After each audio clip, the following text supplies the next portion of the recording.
बहनों और भाइयों, लोकसभा चुनाव के 5 चरण संपन्न हुए हैं। 2 चरण बाकी हैं, जिसमें छठे चरण में आपको भी मतदान करना है। लेकिन पूरे देश के अंदर अलग अलग राज्यों में जाने का मुझे अवसर प्राप्त हुआ है और पूरे देश के अंदर जो लहर है,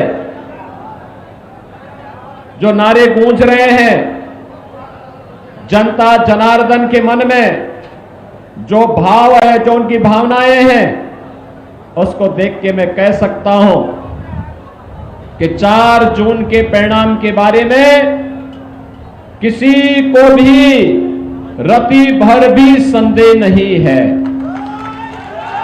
क्योंकि पूरे देश के अंदर एक ही नारा गूंज रहा है, एक ही संकल्प गूंज रहा है, और वह है कि फिर एक बार, डुमरियागंज की भाषा में बोलो, फिर एक बार, फिर एक बार, और अब की बार। तो 400 पार के मुद्दे को लेकर के, नारे को लेकर के तो समाजवादी पार्टी चारों खाने चित हो जाती है। बहनों और भाइयों, ये चारों 400 पार की जब बात होती है तो समाजवादी पार्टी तो कुल 63 सीट पे चुनाव लड़ रही है और 63 सीटों पर भी इनकी जमानतें जब्त हो रही हैं। और इसीलिए कांग्रेस और समाजवादी पार्टी का जो इंडी गठबंधन है, इन्होंने अभी से षड्यंत्र करने प्रारंभ कर दिए हैं। गुमराह करना, लोगों को गुमराह करना, झूठ बोलना। ये जो 2 लड़कों की जोड़ी है, जब इनके सामने जनता जनार्दन नहीं आ रही है सुनने के लिए, तो ये लोग अब झूठ और अफवाह का सहारा ले रहे हैं। झूठ और अफवाह के अलावा इनके पास कोई दूसरा मुद्दा नहीं, क्योंकि जनता भी जानती है कि समाजवादी पार्टी और माफिया का तो चोली दामन का संबंध है। दोनों को एक दूसरे से लग करके देखा ही नहीं जा सकता है। प्रदेश का हर माफिया वह समाजवादी पार्टी के साथ संबंध रखता है और समाजवादी पार्टी की उसके साथ संवेदना होती है। इस समाजवादी पार्टी की संवेदना गांव के लिए नहीं, गरीब के लिए नहीं, दलित के लिए नहीं है, समाज के किसी भी तबके के लिए नहीं है, बेटी और व्यापारी की सुरक्षा के लिए नहीं है। इनकी संवेदना तो माफिया के प्रति है और इसलिए माफिया के प्रति इनकी संवेदना को देखते हुए जनता जनार्दन इनको पूरी तरह खारिज कर चुकी है। ये 14 में चुनाव हारे हैं, 17 में चुनाव हारे हैं, 19 में चुनाव हारे हैं, 22 में भी जनता जनार्दन ने इनको चारों खाने चित किया है और फिर 24 में भी एक नए संकल्प के साथ हम लोग आए हैं कि फिर एक बार मोदी सरकार बनाने का जो हमारा संकल्प है, ये मोदी जी के द्वारा पिछले 10 वर्ष के अंदर किए गए कार्यों के प्रति, उनके प्रति कृतज्ञता ज्ञापित करने का एक अवसर हम सब के लिए है। बहनों और भाइयों, आप सबकी, हम सबकी पीढ़ी सौभाग्यशाली है कि हमने बदलते हुए भारत को देखा है। हम कह सकते हैं अपनी वर्तमान और भावी पीढ़ी को कि जब भारत आत्मनिर्भर और विकसित भारत की यात्रा को आगे बढ़ा रहा था, तब हमने अपनी आंखों से देखा है और उस यात्रा के हम भी सहभागी रहे हैं। उस यात्रा में हम लोगों ने भी भारत को नए भारत के रूप में स्थापित करने में अपना योगदान दिया है। हम सब कह सकते हैं। आज आप देख रहे होंगे दुनिया के अंदर कोई भारतीय जाता है, उसका सम्मान होता है। भारत का दुनिया के अंदर सम्मान है, सीमाएं सुरक्षित हैं, आतंकवाद और नक्सलवाद का सफाया हुआ है और अब तो पटाखा भी जोर से फटेगा तो पाकिस्तान पहले सफाई देता है, कहता है मेरा हाथ नहीं है। पहले सोचो, एक कांग्रेस और समाजवादी पार्टी की सरकार थी, आतंकी वारदात होती थी, सुबह उठते ही एक नए घोटाले से समाचार पत्रों में एक नया घोटाला हमें देखने को मिलता था और सायकाल होते होते आतंकी वारदात की खबर आ जाती थी। बहन और भाइयों, जब हम लोग उस समय सांसद के रूप में संसद में इन मुद्दों को उठाते थे तो सरकार की ओर से क्या जवाब आता था? एक कांग्रेस और समाजवादी पार्टी की सरकार थी, ये लोग कहते थे कि आतंकवादी तो सीमा पार के हैं। हम कहते थे कि भाई सीमा पार के तो निपटो उनसे। इतनी फोर्स, इतना सब कुछ संसाधन, ये किसके लिए जब हम अपने नागरिकों को सुरक्षित नहीं कर पा रहे हैं? लेकिन इनकी लाचारगी देखते हुए बनती थी। और आज आतंकवाद और नक्सलवाद को तो समाप्त किया ही है। मोदी जी के नेतृत्व में आज पटाखा भी फट जाए ना तो ये पाकिस्तान सबसे पहले सफाई देते हुए कहता कि साहब मेरा हाथ नहीं है, क्योंकि पाकिस्तान को मालूम है कि नया हिंदुस्तान है, ये उसे मालूम है नया भारत है, छेड़ेगा नहीं। लेकिन अगर कोई छेड़ेगा तो उसको छोड़ेगा भी नहीं। और इसीलिए वह अब भारत को छेड़ने में, भारत के अंदर किसी भी प्रकार की गतिविधि को आगे बढ़ाने में भयभीत होता है। उसको मालूम है जैसे उसने किया, भारत के बहादुर जवान एयर स्ट्राइक और सर्जिकल स्ट्राइक के लिए हमेशा तैयार बैठे हैं। बहनों और भाइयों, एक तरफ सुरक्षित भारत और दूसरी तरफ विकसित भारत की परिकल्पना को साकार किया जा रहा है। याद करिए, सिद्धार्थनगर, गोरखपुर से सिद्धार्थनगर होते हुए बलरामपुर मुझे अक्सर जाना होता था और मुझे 6 से 8 घंटे लगते थे। सड़कें खराब थी, चलना फिरना मुश्किल था। लखनऊ नहीं जा सकते थे, गोरखपुर नहीं जा सकते थे, बस्ती नहीं जा सकते थे, नेपाल नहीं जा सकते थे, बलरामपुर नहीं जा सकते थे। हर ओर की सड़कें खराब थी। आज यहाँ की अच्छी सड़कें, बाढ़ बचाव के बेहतर उपाय हो रहे हैं। अब तो आपके पास अपना मेडिकल कॉलेज भी हो गया है और माधव बाबू के नाम पर, माधव प्रसाद त्रिपाठी जी के नाम पर मेडिकल कॉलेज का निर्माण हमारी सरकार ने आपके जनपद सिद्धार्थनगर के अंदर किया है। बहनों और भाइयों, बोलिए इन लोगों से, जो लोग आज जातिवाद की बात करते हैं, इन लोगों से बोलिए कि माधव प्रसाद त्रिपाठी जी के नाम पे मेडिकल कॉलेज का निर्माण ये उत्तर प्रदेश में भारतीय जनता पार्टी की योगी जी की सरकार ने कराया है। और मेडिकल कॉलेज की पढ़ाई नहीं शुरू हुई है, अगले सत्र में हम नर्सिंग की पढ़ाई भी यहां शुरुआत करने जा रहे हैं। बहनों और भाइयों, आज देश प्रदेश गोरखपुर में आपने एम्स देखा होगा, फर्टिलाइजर कारखाना देखा होगा, अयोध्या का इंटरनेशनल एयरपोर्ट और मर्यादा पुरुषोत्तम भगवान श्री राम विराजमान बाद में हुए। पहले महर्षि वाल्मीकि के नाम पर इंटरनेशनल एयरपोर्ट का नामकरण किया गया। पहले महर्षि वाल्मीकि के नाम पे इंटरनेशनल एयरपोर्ट का नामकरण अयोध्या में किया गया। आज आपके पास अच्छी सड़क है, आपके पास आज बेहतरीन संसाधन है, आज आपके पास मेडिकल कॉलेज है, सामुदायिक स्वास्थ्य केंद्र है, आज आपको फ्री में दवा भी उपलब्ध हो रही है। हर घर नल की योजना और नल पे जल की योजना आज क्रियान्वित होती हुई दिखाई देती है। हर घर को हम शुद्ध पेयजल उपलब्ध करवा रहे हैं। और बहनों और भाइयों, यही नहीं, ये शुद्ध पेयजल और घर घर में शौचालय बनाने के साथ साथ स्वास्थ्य सुविधाओं को बेहतर करने का परिणाम क्या रहा? 2017 के पहले जो मासूम यहां का दम तोड़ता था इंसेफ्लाइटिस से, आज इस बीमारी का भी हमने माफिया की तरह इस बीमारी का भी खात्मा कर दिया है। अब कोई मासूम, कोई गरीब का बच्चा दम नहीं तोड़ेगा चिकित्सा सुविधा के अभाव में, गंदगी के कारण, शुद्ध पेयजल के अभाव के कारण वह दम नहीं तोड़ेगा, बल्कि वह भी आपकी तरह बड़ा होकर के बलरामपुर सिद्धार्थनगर के विकास के लिए, देश प्रदेश के विकास के लिए, देश के विकास में वह भी अपना योगदान देगा। आज IIT बन रहे हैं, IIM बन रहे हैं, IIIT, NIT जैसे संस्थान बन रहे हैं, एम्स बन रहे हैं। उत्तर प्रदेश में 2-2 एम्स बन चुके हैं। लगातार इस प्रक्रिया को आगे बढ़ाया जा रहा है। बहनों और भाइयों, विकास भी है तो गरीब कल्याण भी है। मैं पूछना चाहता हूं, जो लोग हिंदुस्तान में रह करके पाकिस्तान का राग अलापते हैं, मैं उनसे बोलना चाहता हूं, क्यों हिंदुस्तान पे बोझा बने हुए हो, चले जाओ पाकिस्तान में। पाकिस्तान के हालात आप देख रहे होंगे, क्या हाल है पाकिस्तान के। भारत 4 वर्ष से फ्री में 80 करोड़ लोगों को राशन की सुविधा दे रहा है, और पाकिस्तान में 23 करोड़ की कुल आबादी, और वह भी भूखों मर रही है।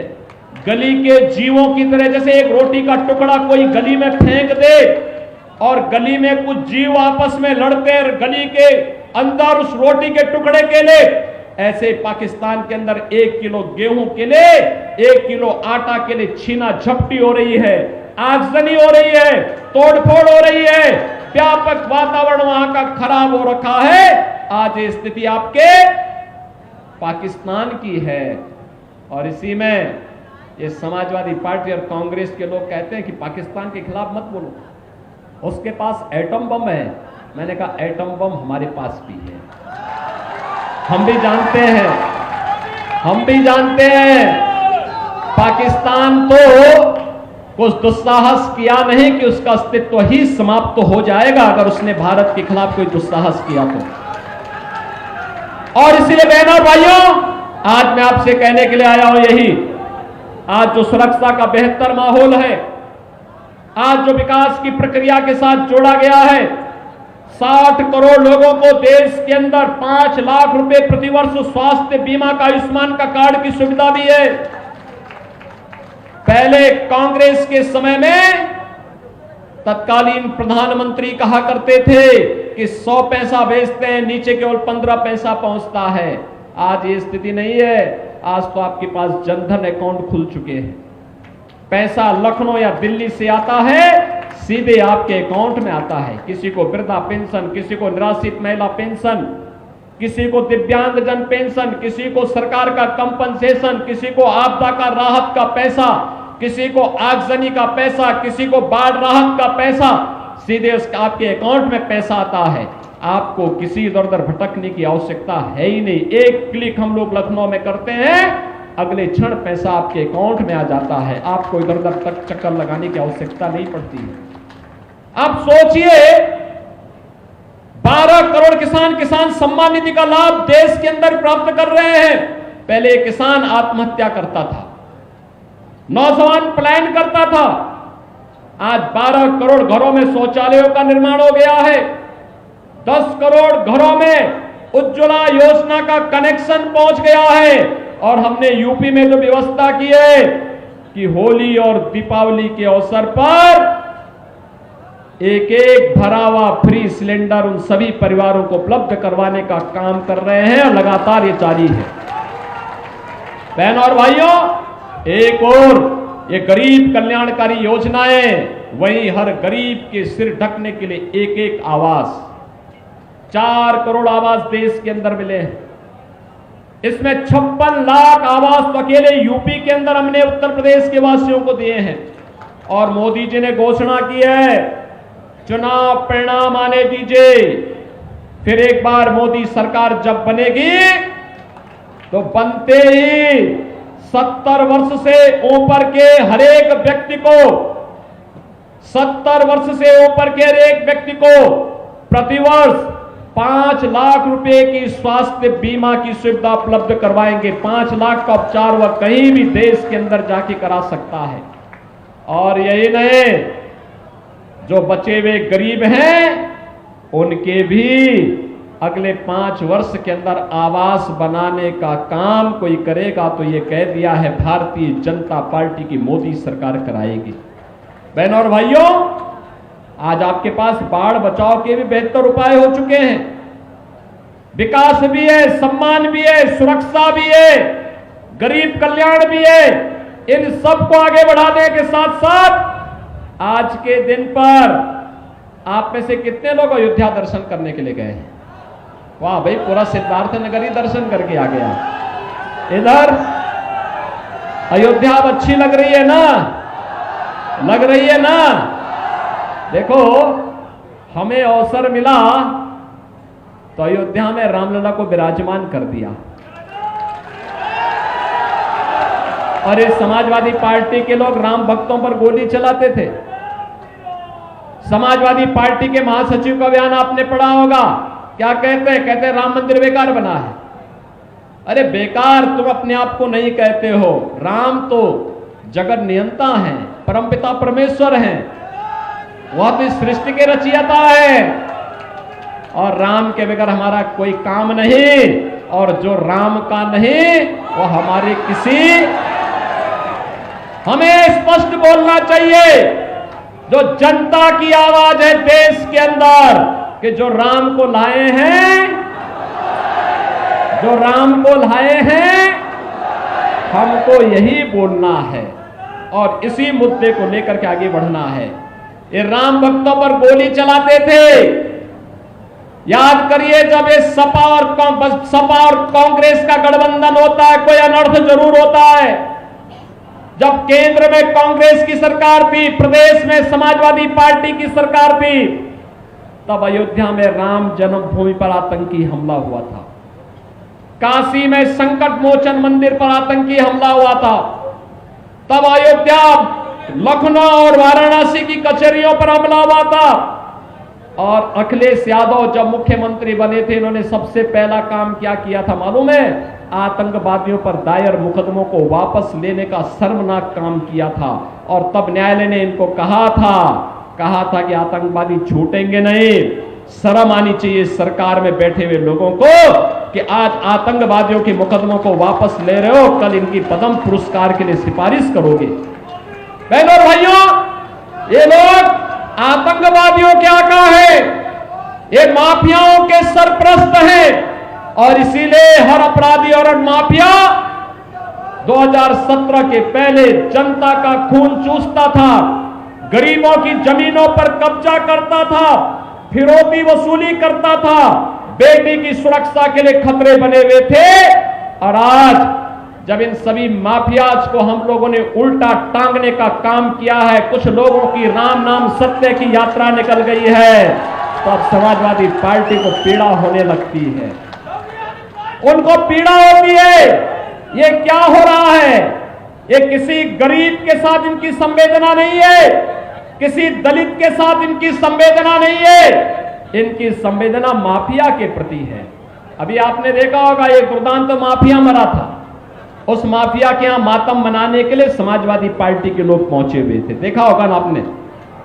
देखो, कोई गरीब के साथ कोई घटना घटित हो जाए, इनकी संवेदना उस गरीब के साथ नहीं होती है। और इसीलिए आज मैं आपसे कहने के लिए आया हूं कि बहनों और भाइयों, हमें माफियाओं के सहयोगी, माफियाओं के सरपरस्त, अपराधियों के संरक्षणदाता, आतंकवादियों के आकाओं को फिर से देश की सत्ता में काबिज नहीं होने देना है, नहीं होने देना है। अगर आप कांग्रेस और समाजवादी पार्टी के मैनिफेस्टो को देखेंगे, एक खतरनाक साजिश है। एक अगर केवल कुछ ही पॉइंट उनको देखेंगे, उसमें वो कहते हैं कि अनुसूचित जाति, जनजाति और पिछड़ी जाति को मिलने वाले आरक्षण में से एक हिस्सा मुसलमान को दे देंगे। क्या आप अपना आरक्षण का अधिकार उनको देने देंगे क्या? अरे बाबा साहब भीमराव अंबेडकर ने कहा था, हिंदुस्तान के अंदर धर्म के आधार पर आरक्षण नहीं हो सकता। लेकिन ये कांग्रेस और समाजवादी पार्टी के लोग संविधान विरोधी आचरण करना चाहते हैं। आप सोचो, कोई इनसे पूछता है कि कैसे गरीबी हटाएंगे, कहते हैं एक झटके में हटा देंगे। का एक झटके में कैसे? कहते हैं संपत्ति का सर्वे कराएंगे, यानी आपके बाप दादों की जो संपत्ति होगी ना, उसका ये लोग सर्वे करवाएंगे, फिर उस पे आधी संपत्ति ये लोग हड़प लेंगे। जमीन होगा, मकान होगा, कोई खलिहान की जमीन होगी आपकी, कोई जेवर होंगे, बैंक में पैसा होगा, आपके बाप दादों ने जो कमा के रखा हुआ है, उसमें से आधा ये लोग ले लेंगे और फिर उसको ये लोग उन लोगों को देंगे जो पाकिस्तान, बांग्लादेश और अफगानिस्तान से मुसलमान या घुसपैठिए के रूप में आए, रोहिंग्या के रूप में आए, उनको ये देने का काम करेंगे। क्या आप इसको स्वीकार करेंगे? क्या इसको स्वीकार करेंगे? क्या उसको ये कहते हैं वरासत टैक्स। ये वरासत टैक्स क्या हिंदुस्तान में लगने देंगे क्या? बहनों और भाइयों, ये वरासत टैक्स औरंगजेब का जजिया कर है। मुसलमानों में एक क्रूर बादशाह हुए थे, उसका नाम था औरंगजेब। औरंगजेब, कोई सभ्य मुसलमान भी अपने पुत्र का नाम औरंगजेब नहीं रखता। ये जजिया करता वो हिंदुओं पे लगता था कि या तो मुसलमान बनो या जजिया कर दो। और बहनों और भाइयों, जो नहीं देता था उसको सिर कलम कर दिया जाता था। यह काम मुगल काल में होता था। और आज हिंदुस्तान के अंदर कांग्रेस और समाजवादी गठबंधन विरासत टैक्स के नाम पर औरंगजेब का यह जजिया कर लगाना चाहता है। और जजिया कर इसलिए लगाना चाहता है जिससे भारत के अंदर आपको दबाया जा सके, आपकी भावनाओं को दबाया जा सके। किस रूप में लोग साजिश करते हैं? मैंने कहा ना, कोई मुसलमान भी अपने पुत्र का नाम औरंगजेब नहीं रखता, क्योंकि औरंगजेब ने अपने भाई की हत्या की थी और अपने बाप को भी जेल में बंद करके पानी के लिए तरसाया था, एक बूंद पानी के लिए तरसाया था। शाहजहांपुर ने, आप खुदा वक्त लाइब्रेरी पटना में जाकर के देखिए, उस लाइब्रेरी में शाहजहां की जीवनी के बारे में आप पढ़ेंगे, आप भी कहेंगे कि कमबख्त ऐसा पुत्र तो न हो तो अच्छा है।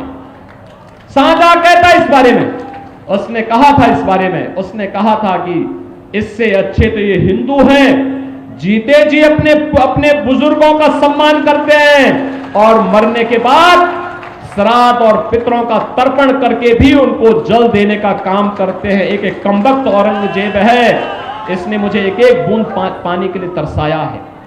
बहनों और भाइयों, आज इस क्रूर औरंगजेब की आत्मा इस समाजवादी पार्टी और कांग्रेस के अंदर घुस चुकी है। इसीलिए विरासत टैक्स की बात कर रहा है।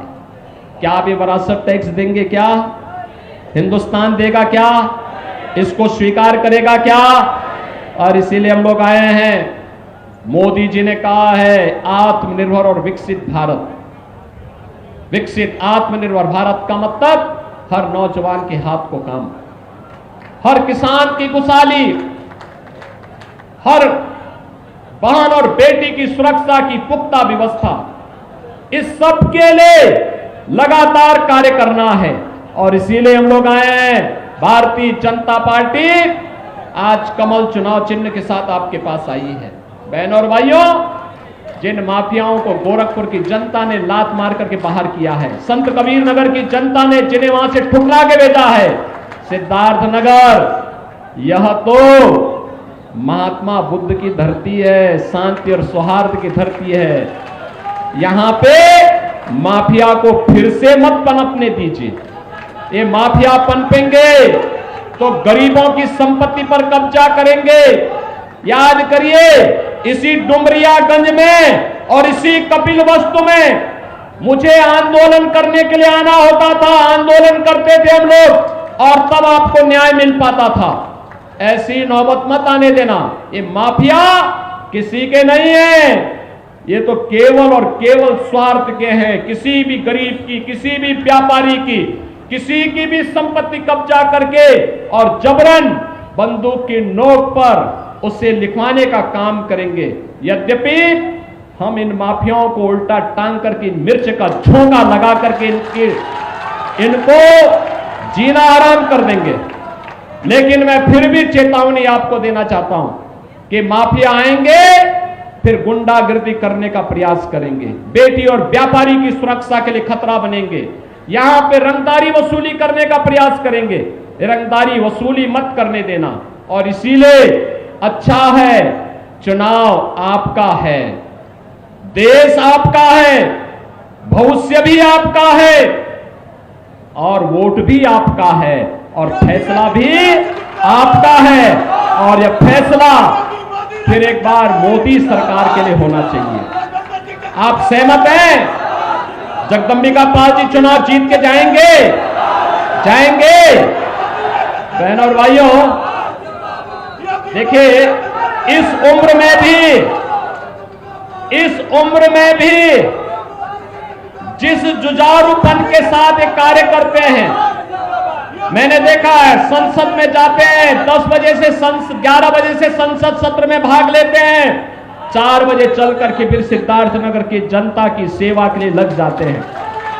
रात्रि भर चलते हैं, फिर अगले दिन सुबह 11 बजे संसद सत्र में जो व्यक्ति संसद सत्र के दौरान भी यहां से 1000 किलोमीटर दूर दिल्ली में जाके संसद सत्र को अटेंड करके फिर जनता जनार्दन की सेवा में आके काम करता हो, जिस व्यक्ति ने न दिन देखा न रात देखा, न सर्दी देखी न गर्मी देखी, न बरसात में बाढ़ देखी, न किसी भी प्रकार के ने उसको देखा, लगातार आपकी सेवा के लिए समर्पित भाव के साथ जो व्यक्ति कार्य किया है, उस व्यक्ति को फिर एक बार मौका दिए जाने की आवश्यकता है।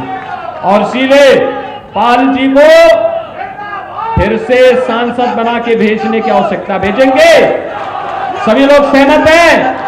सभी लोग सहमत हैं? दोनों हाथ लाके यहां भी इधर भी मुझे बताओ, दोनों ओर, चारों ओर, पीछे विद्यालयों में जितने लोग हैं, आगे बगल जितने लोग हैं, सब सहमत हैं, जिता के भेजेंगे। लेकिन बहनों और भाइयों, इसके लिए शर्त है, 2 बातें। आपको जिन लोगों ने हाथ उठाया है, आपके लिए 3 दिन का समय है प्रचार करने के लिए, 22, 23 और 24, 25 को चुनाव है। इन 3 दिनों में आप में से हर व्यक्ति अगर 5-5 घर में प्रचार करने के लिए, घर के प्रत्येक सदस्य के यहां प्रचार करने के लिए जाता है और जनता जनार्दन से कमल के चुनाव पर वोट देने के लिए कहता है, तो बहनों और भाइयों, पाल जी भारी बहुमत से चुनाव जीत करके जाएंगे। दूसरा, चुनाव के दिन उन सभी 15 परिवारों को मतदान केंद्र में ले जाकर के मतदान भी करवाना है। करवाएंगे। सभी लोग सहमत हैं? सभी लोग सहमत हैं? इधर और सामने सभी लोग सहमत हैं? तो फिर मेरे साथ बोलेंगे, भारत माता की, भारत माता की, भारत माता की जय श्री राम, जय जय श्री राम।